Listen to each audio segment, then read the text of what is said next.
Shalom Aleichem, my friends.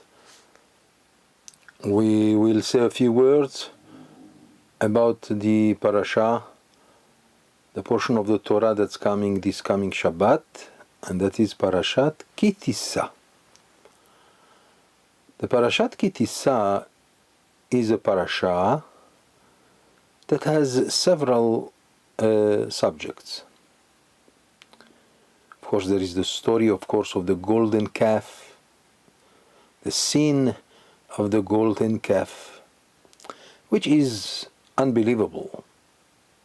Here we know that the Jewish people just heard the voice of God at the mountain of Sinai saying, Anochi Hashem Elokecha, I am God, your God, and etc. Lo yeh lecha Elohim acherim al panai, you should not have any other God but me. And yet, when Moshe Rabbeinu went up to the mountain of Sinai to receive, of course, the tablets of the law and to bring them, he was supposed to stay there 40 days and 40 nights, but according to the calculation of the Jewish people, he was late. According to our sages, he was late by 6 hours. Vayara'am ki boshesh Moshe, and which means that when the people saw that Moshe is late to come back, and our sages explained boshesh, that means bashesh, which means 6 hours, according to their calculation. So they thought something happened to him. Lo yadanu ki ha'ish Moshe lo yadanu mehayalo. We don't know what happened to our master Moshe. And therefore, what happened? Immediately they went to Aaron. We want you to produce for us a God. To produce of us. For us, you have to bring us something that we can worship. Something that is impossible to understand. Impossible to understand what happened. The golden calf, the story of the golden calf is unimaginable.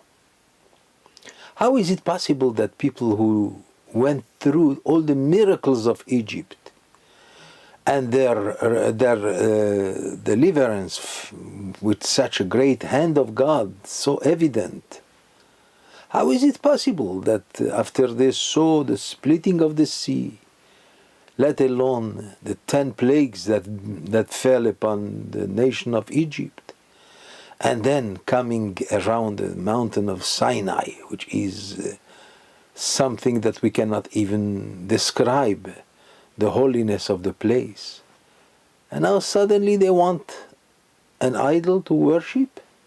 Aselanu Elohim. They are asking Aharon, the brother of Moshe, to make a God for them. And then what happened also was impossible to explain.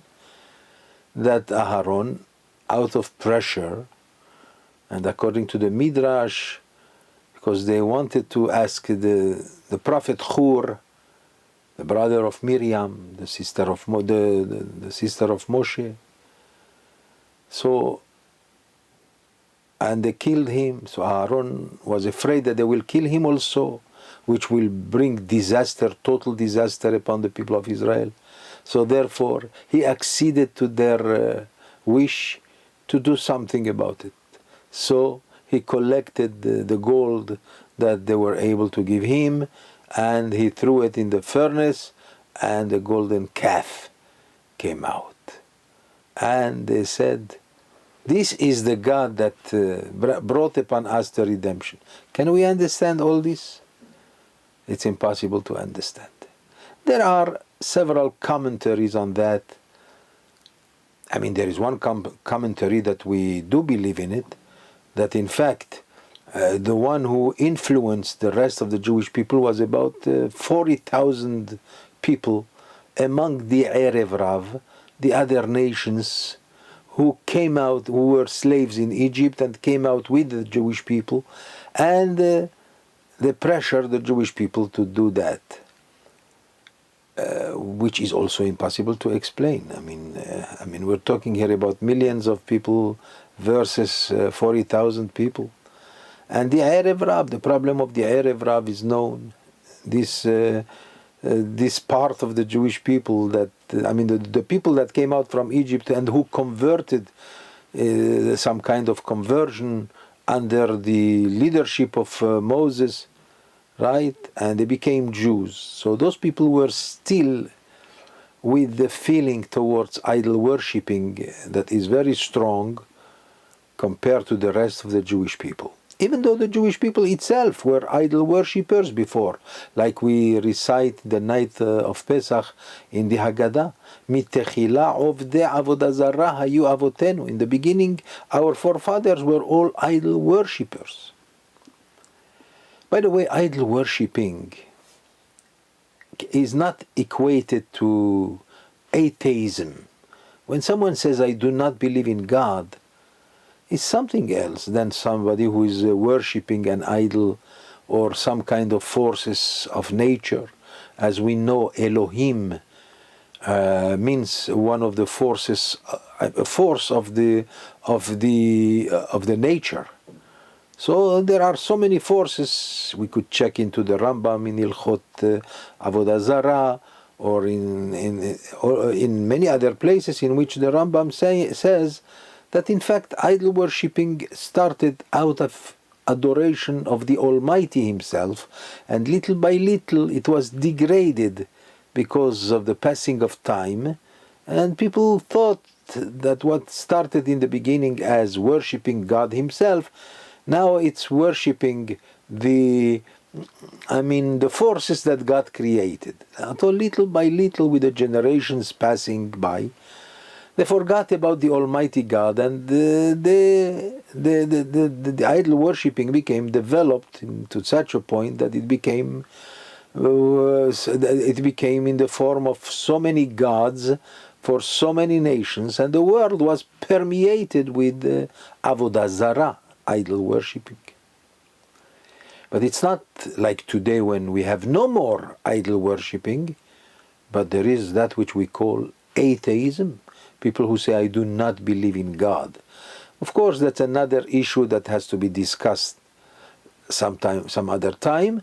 But when a person says, I don't believe in God, it means that he is practically a wicked person. Because anybody who thinks that there is no God, there is no one who controls the universe, is either crazy or just evil. But the truth is that idol worshipping was something that they believed that there is a God. Only they thought that this is this one, this is maybe the sun, maybe the moon, maybe the wind, maybe the earth. All kinds of beliefs that they had in the world. Even today in the modern world, there are some nations who still worship all kinds of forces, all kinds of idols. But when you ask them, they tell you, no, we know that there is only one God, but we worship also forces of nature. So this, even though it was totally forbidden in the land of Israel for non-Jews to worship worshipping, to worship idols, but nevertheless outside the land of Israel, even though they were forbidden also to do so, but God did not look upon it with the same anger as He looked upon people who had other kinds of religions in the land of Israel. So even though we have to know that among the 7 precepts that were given to the children of Noah, right, in those 7 precepts, nothing is said about idol worshipping per se, except the fact that in the land of Israel they should not. So what happened to the Jewish people? Suddenly they became crazy? I mean, as much as we can understand in this, even though we have to understand that there are many secrets behind it. You could see that the Arya Kadosh is talking about it, the Erev Rav, the influence of the Erev Rav. The real sin of the Jewish people was by not objecting to what those 40,000 people said. And anyway, they were still under the influence of idol worshipping. I mean, they came out from Egypt, which was the empire that was permeated with Avodah Zarah non-stop. So when they came out with that. But there is another philosophical reason for what happened. Our sages said in the Talmud, Kol hagadol mechavero, yitzro gadol hemenu. To put it in other words, it means that the greater you become, the more you are under the influence of the evil inclination. As much as it's difficult to understand this statement, but there is a great verity in it. There is a great truth. The greater you become, the more you become exposed to the dangers of the evil inclinations. It becomes also stronger than before. Now the Jewish people at that time when they were at the mountain of Sinai, they have reached the highest level that any human being can reach. I mean, they almost saw God. They saw the splitting of the sea. They saw everything. And they became connected with God to such a point that they became all like prophets, even greater than all the prophets. At that time, they became extraordinarily elevated, philosophically and spiritually talking. But at the same time, the evil inclination is working very hard. So when they saw that Moshe is not coming back, they immediately wanted something to replace him. We don't have someone to lead us. So therefore they turned to Aaron to do it. We can find all kinds of justifications to this deed, from which, by the way, the Jewish people still suffers. Even though God has forgiven them, according to the plea of Moshe, for the sake of the Jewish people, and God said to him, Salachti kidvarecha, I forgive them as you said. But he added that there is going to be some kind of suffering every generation because of that sin. So there's not much understanding we can offer in this. But I would like to also mention the fact that in this portion of the Torah, we're going to study, to learn about a great gift that God has given to the Jewish people. In fact, after the fact that God has forgiven them, He gave them a gift, the gift of the Shabbat. As we find in the Torah, in this parasha, ויאמר השם אל משה לאמור, ואתה דבר אל בני ישראל לאמור. Speak to the people of Israel and tell them, אך את שבתותי תשמורו. I want you to observe my Shabbats. כי אות היא ביני וביניכם. You want to know why I insist on you observing the Shabbat? Because the Shabbat that's a sign between me and you for your generations and forever. כי אות היא ביני וביניכם. The Shabbat is a sign, some kind of treaty that still exists between the Jewish people and God. What kind of sign? The sign of eternality. The sign that God is considering us higher than any other nation. In fact, our sages said, Goy sheshavat chayav mita. If a non-Jew wants to also celebrate the Shabbat like we do, he is deserving of death. That doesn't mean that he is supposed to die, but he's not supposed to do it.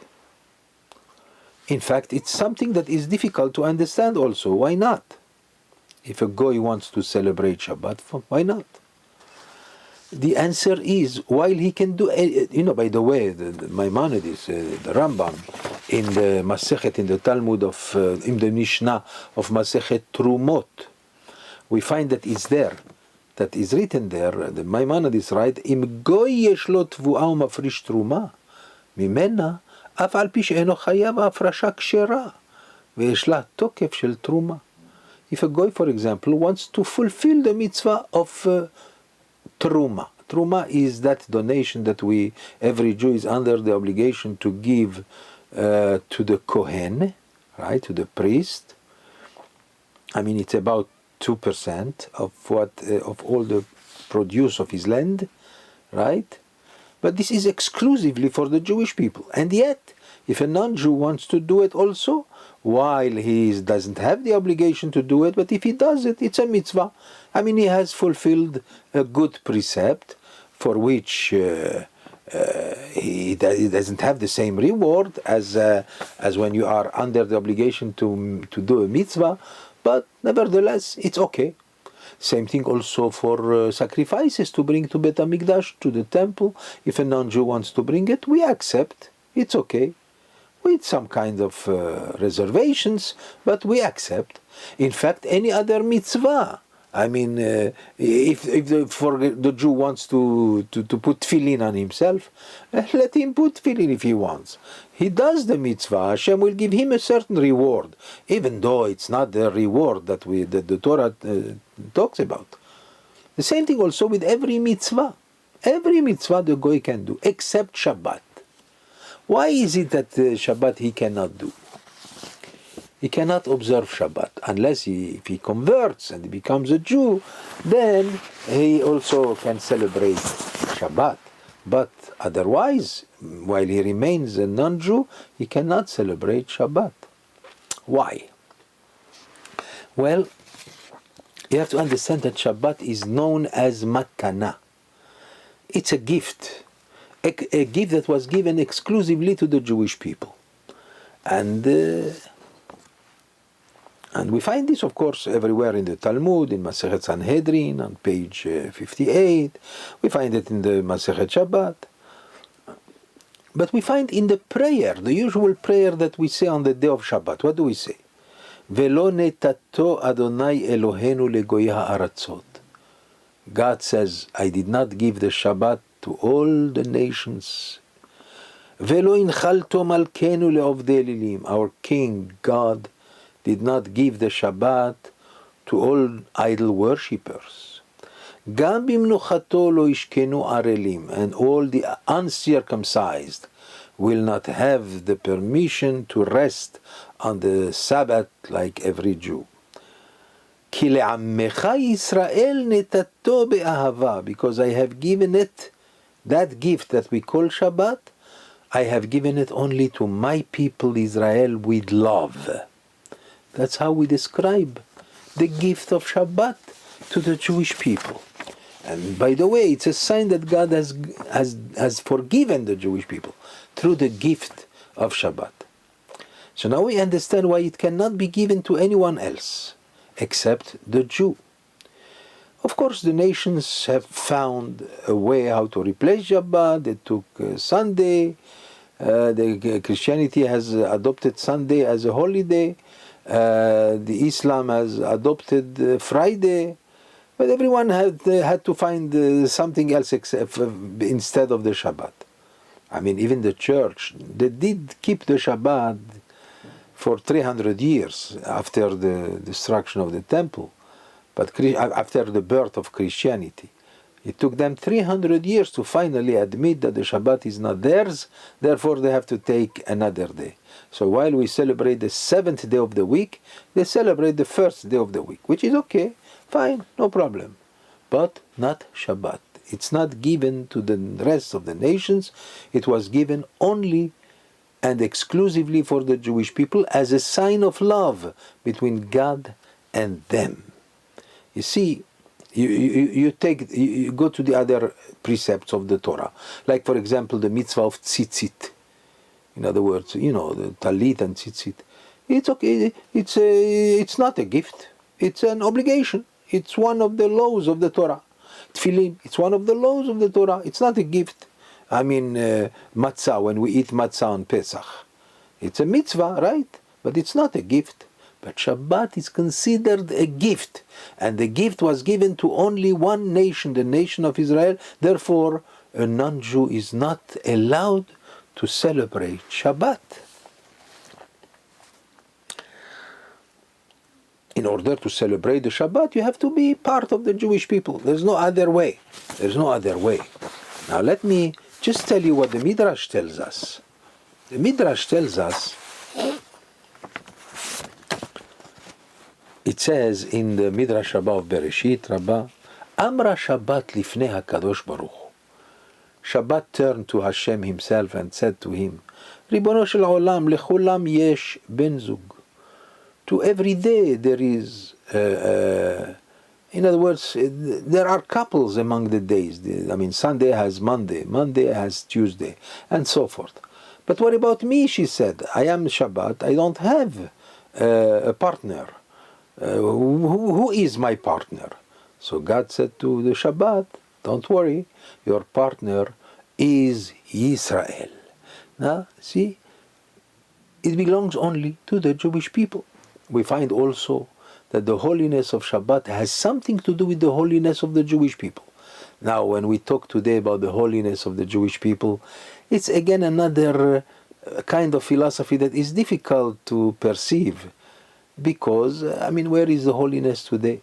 But there is something special about the Jewish people, and it emanates from the holiness of Shabbat.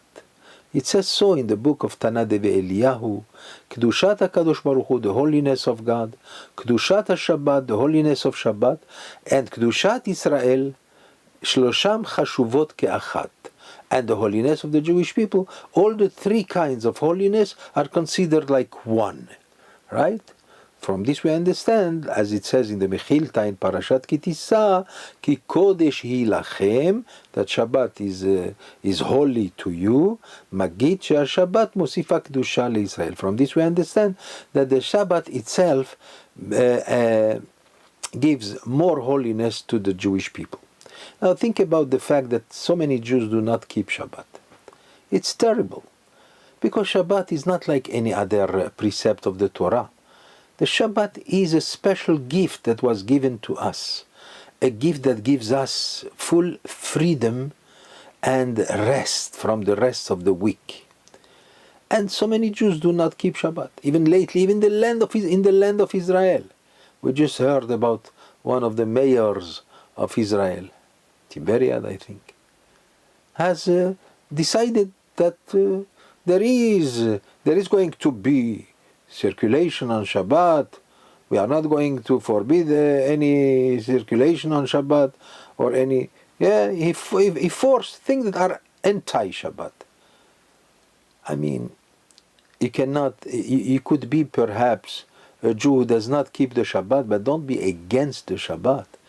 You cannot be against the gift that was given to us by God Himself, which makes us eternal as Shabbat is eternal. You know, it's amazing that we have this kind of thing. But again, we're coming towards the day when the Mashiach is about to come. And in those days, there are many reactions. As I have said in the beginning, the greater you become, the more even inclination you have to expect. Let me give you an example.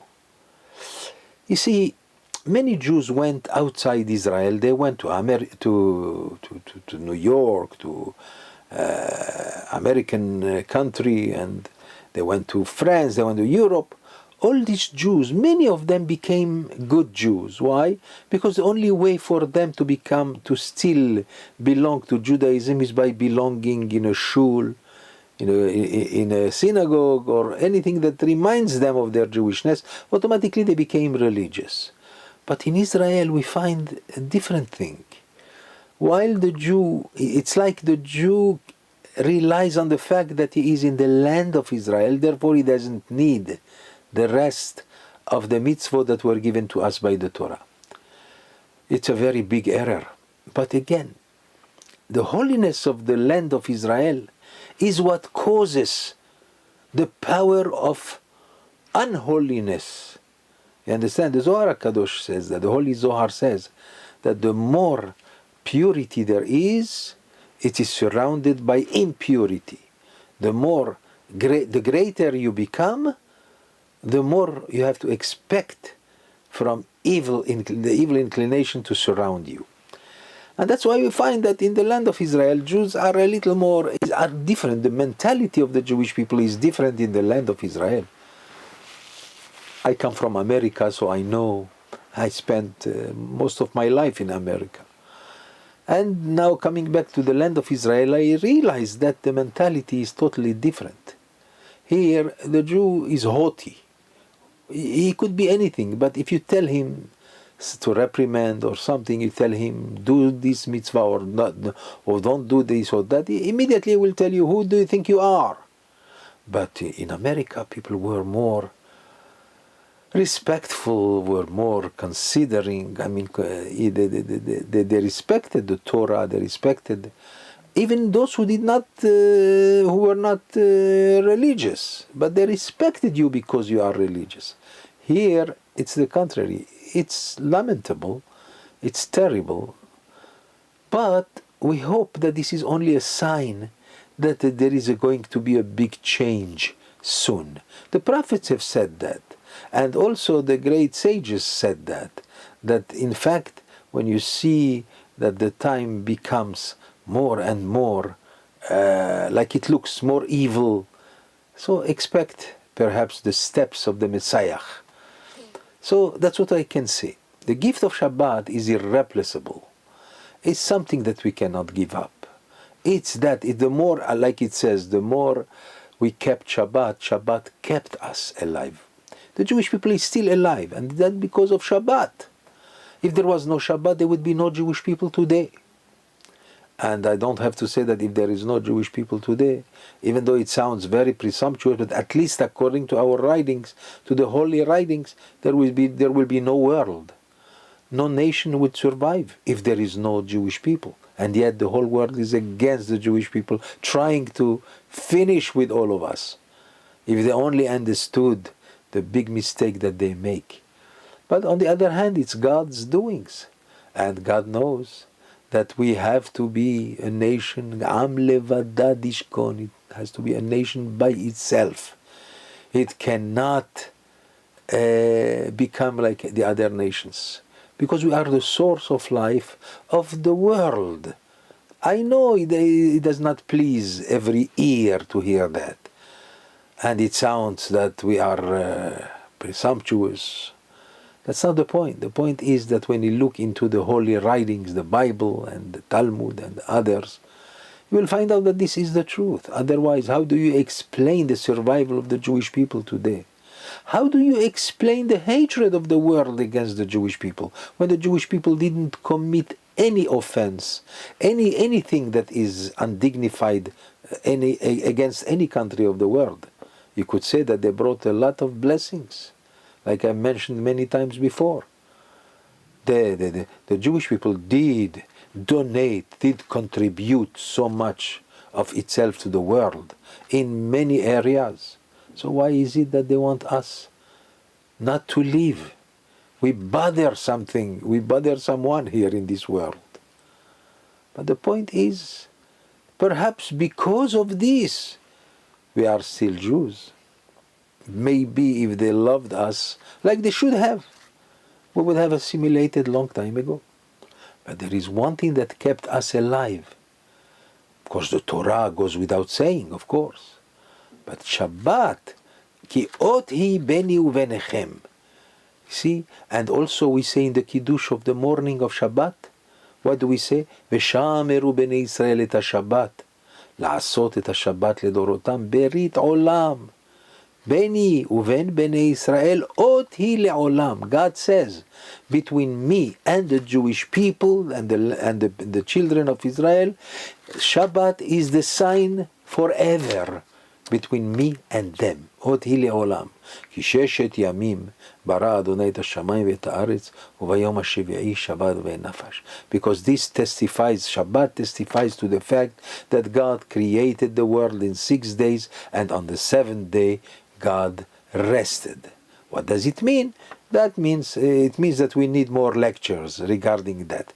But in the meantime, we understand that Shabbat is the gift of Israel. Why should we find that there are many Jews who refuse this gift? On the contrary, we should entertain ourselves with Shabbat, with the rest of Shabbat, with the beauty of Shabbat, with the holiness of Shabbat, and this way we regard ourselves as people who were given a godly gift, a gift that can be given by no one except by God Himself. Shabbat Shalom.